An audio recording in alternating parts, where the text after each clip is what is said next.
Yeah, what's up? Once again, we're back live from the IceBox. We're here with DJ Frosty Freeze on a Monday, starting out the week, getting it in. I hope your weekend was good. Hope it was as good as mine was. I'll spend another night with you guys.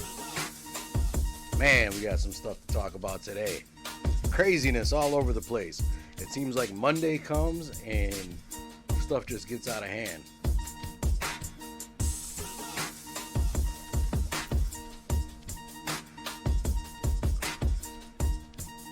I want to thank everybody that was able to stop out last night and check out the show. We appreciate you.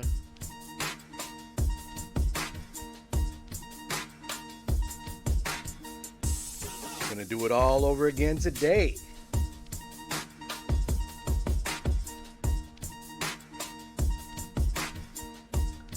"99 days until the election. Protests. And what Trump really thinks about the coronavirus. And who deserves to have it. Let's get it. Frosty 3. Let the attack begin.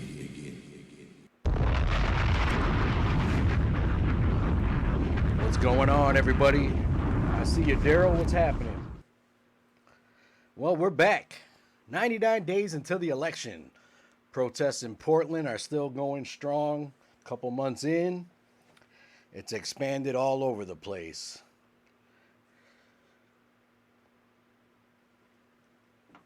Trump really thinks the virus is special. How's it going, everybody? It's good to see you. Glad to have you on a Monday. Protests in Portland. What is going on out there? People escalating, getting crazy. But before we get into that, I want to acknowledge that John Lewis is now lying in state at the Capitol, and we'll talk about him a little later. But let's get into some good trouble tonight. Glad to have you with us. I see you, JL. Good to see you. Daryl, good to have you. So Portland is still seeing large turnouts as pushback from the government is ramping up. I'm talking ramping up. Just when you think you're getting somewhere, it becomes more and more retaliatory.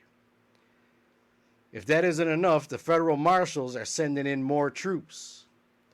The U.S. Marshal Service is sending in 100 more deputies and customs agents.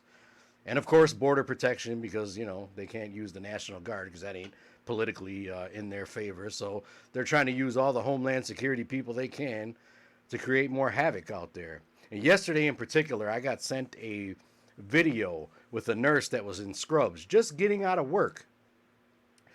And the nurse in these scrubs, man, there was a guy that was trying to get up a ledge or something to this effect. And this nurse was rushing to his aid. And apparently she goes to these protests just to help people out when they get sprayed with chemicals and things like that. And these attacks on the protesters, and these were peaceful protesters by all means.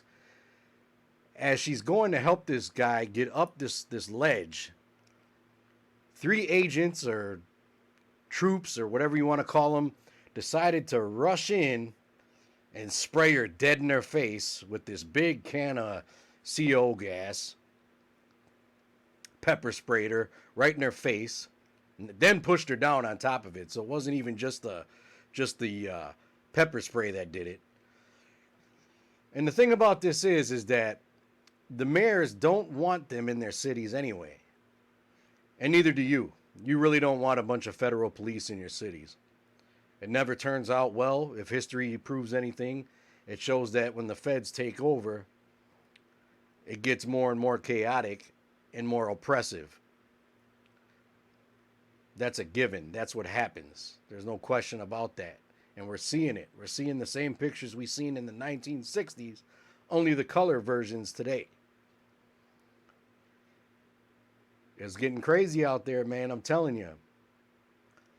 But I don't understand how you can have more police when the people are the ones protesting against the police. Why do you think adding more police is going to help the situation, right? Yeah, I'm still trying to figure this out. To me at this point it's got to be more retaliatory in nature. The mayors don't want them there. We don't want them there. You don't want them there. And here's the thing: if local police are unable to de-escalate a situation, then they're obviously using the wrong tactics, right? So if the situations are getting more and more heated and they feel they need to send more troops in, what's the point? Why do you feel you need to send more troops in? I mean, the citizens ain't harming themselves. They're not angry at themselves. They're not protesting themselves. So don't you think the proper way to de-escalate would be to sit down at the table and listen to what's going on? And the fact that that isn't happening can only mean that it's got to be a personal anger. I don't know, man. Stuff is getting wild out there.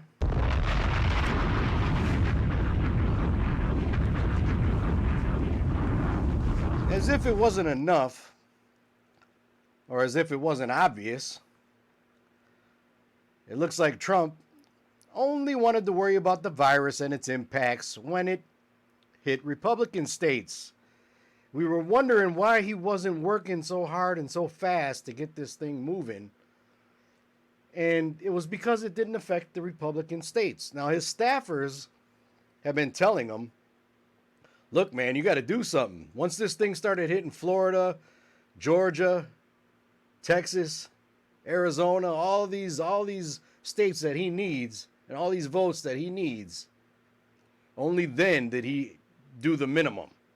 And even now, he's still golfing on the weekends while people are sick and dying. And we'll talk about that too. Speaking of sick, and let me be clear on this, by the way, before I forget. He isn't only doing the minimum now that those Republican states have gotten it. He's only doing it because he cares about one thing, and that one thing is the vote. He needs those votes. Yeah, he's struggling. He knows he's struggling. No matter how much he wants to tell you his poll numbers are doing great, they're not, and his staffers are telling him this. But he's only worried about that because it's going to cost him some votes. So speaking of being sick,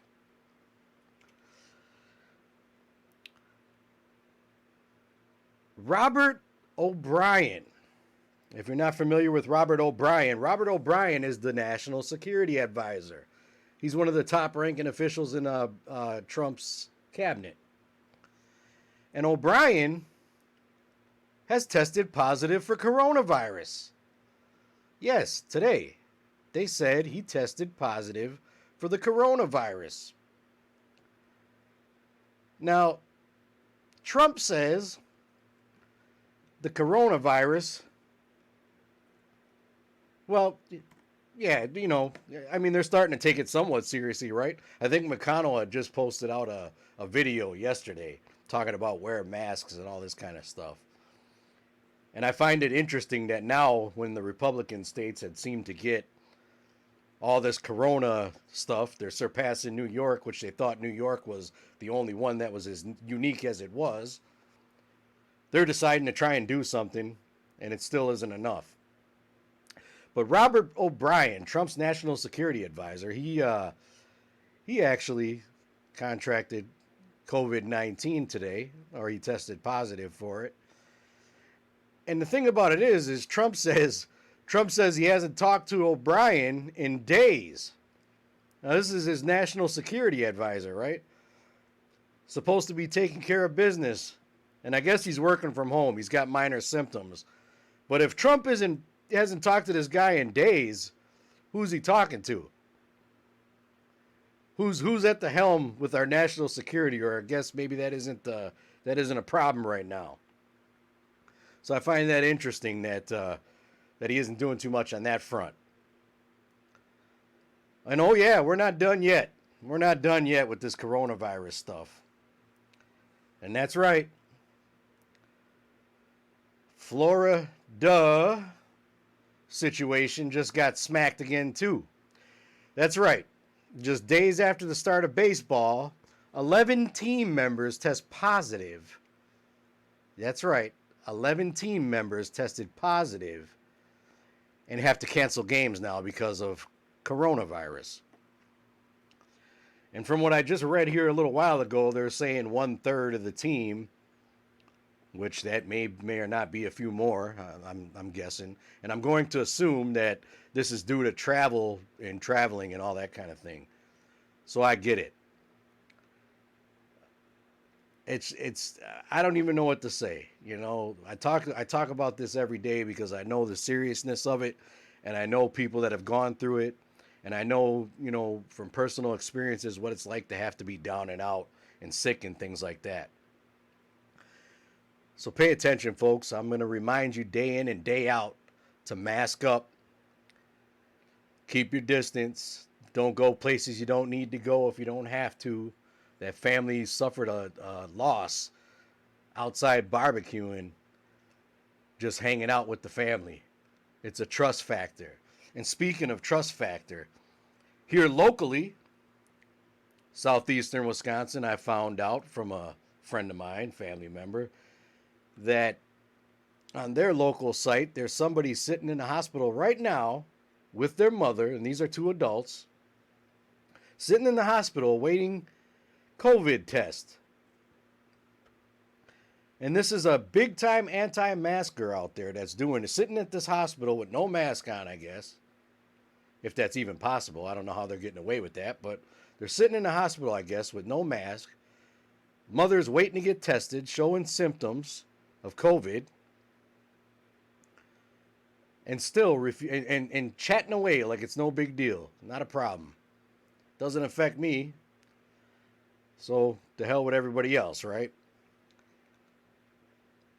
And I don't even want to get into the whole liberty arguments, you know, because if you really want to know what liberty looks like and having it taken away, I suggest you study what's happening in our country right now and decide who gets liberty and who don't. Get tested when you can. I know in some places it's taking a long time, but get tested. Get it checked out. I see you, sis. Good to see you on here. I want to take this time to send a big shout out to those who have been tuning in the last few days. Say what up to my nephew that was on last night. I didn't get a chance to give him a big shout out. So Aiden, I want to give you a big shout out tonight. I hope you're babysitting your grandmother and doing all the good things you're supposed to be doing. Send a big shout out to JL from the Chicago area and his lovely wife, SD. I know they're around. Again, Daryl, Mike, I seen you out there today. Good to see you. I appreciate you all. Be sure to check out all my social media. Get on there, subscribe, like, all that good stuff. Check out the ticker. It's got all the information on it. The website will be up soon. I got some updating to do on that. And don't forget the Cash App. If you don't have the Cash App, it's easy. Sign up the Cash App, link it to your bank, send a donation. I take 50 cents, $1, a crumpled up food stamp. It don't matter. I'll take it all. I appreciate the support.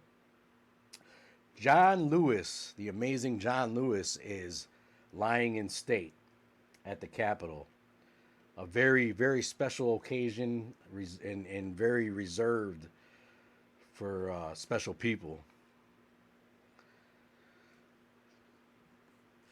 So John Lewis, man, I don't even know. I can't say much more than what most have been saying about John Lewis. All I can say is that if it wasn't for him, in many respects, I wouldn't be able to do what I'm doing right now. We wouldn't have had our first black president. And we certainly wouldn't be as far as we've come now with voting. And we're still in the middle of voting rights now. And that's a whole nother issue, and we'll get on that on another cast. But I'm going to end it with this little bit here. While John Lewis is lying in state at the nation's capital, I reflect on everything we see today by thinking of the legacy of such great American heroes whom exemplified the meaning of monumental. Those protests we see today are much different than what John Lewis and others of his time had seen. He, even as frail as he was a month ago, felt the need to get out there on Black Lives Matter Plaza and sacrifice for what he always believed in one more time.